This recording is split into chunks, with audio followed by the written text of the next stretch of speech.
শনিবার ঘোষণা হয়েছিল বিজেপির প্রথম দফার প্রার্থী তালিকা। রীতিমতো অঙ্ক কষেই বিহারী বাবুর সঙ্গে টক্কর দিতেই আসানসোলে পবন সিংকে প্রার্থী করেছিলেন শীর্ষ নেতৃত্ব।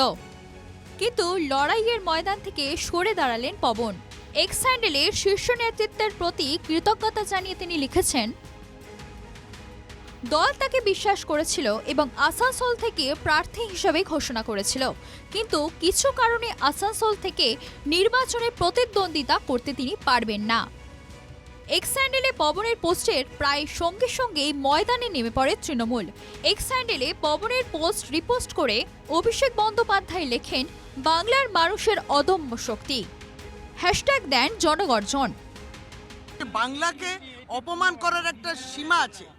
এই সমস্ত অসভ্য লোক যারা বাংলার নারী সম্বন্ধে এই ধারণা রাখেন এবং সেটাকে পেশা হিসেবে নিয়ে রোজগার করেছেন, ওই সিনেমা আর ওই গান, তাই বলছি গর্জন করেছে বাংলা, বাধ্য হয়েছে প্রার্থীপদ ফেরত নেওয়ার জন্য। যে গতবারে এখানে মার্জিন ছিল 3 লাখ, এবারে হয়তো সেটা 4 থেকে 5 লাখ হয়ে যাবে। সেই খবর পেয়েই তিনি ময়দান ছেড়ে পালিয়েছেন। বাবুল সুপ্রিয় দল বদলের পর সাংসদ পদে ইস্তফা দেন। আসানসোলে উপনির্বাচনে প্রায় 3 লাখ ভোটে জয়ী হন শত্রুঘ্ন সিনহা। তৃণমূলের দাবি, বিহারী বাবুর সঙ্গে টক্কর দেওয়ার ভয়েই সরে দাঁড়ালেন পবন।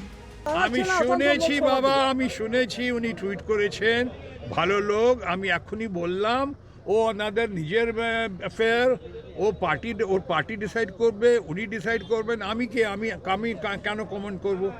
আমরা সবাই সাথে ওয়েলকাম করি, সবাই এসো, এখানে লোকতন্ত্র হ্যাঁ, সব কিছু আন্দোলনের অধিকার, আও আও বিলকুল। পবনের সরে দাঁড়ানোয় অস্বস্তিতে বঙ্গ বিজেপি। দেখুন, ওনার আরো কোনো অন্য জায়গা থেকে দাঁড়ানোর ইচ্ছে থাকতে পারে। বাংলার আসানসোলের থেকেও তো ওনার আরো পপুলারিটি আরো অনেক জায়গায় আছে না। একজন গায়ক, তার পপুলারিটি একটি বিস্তৃত অঞ্চলে আছে। দেখুন, আমার যেটা মনে হয় যে হাওয়া গরম করার চেষ্টা করছেন অভিষেক বন্দ্যোপাধ্যায়। বাংলায় একটা কথা, কবিতার লাইনই আছে, পদ ভাবে আমি দেব, রথ ভাবে আমি, মূর্তি ভাবে আমি দেব, হাসেন অন্তর্যামী। কেন সরে দাঁড়ালেন পবন? বিজেপি সূত্রে খবর, বিহারের আড়া আসনে লড়ার ইচ্ছা প্রকাশ করেছিলেন পবন সিং। সেই আসনে তাকে প্রার্থী না করাতেই গোসা ভোজপুরি গায়ক ও অভিনেতার। Bureau report, NKTV Bangla.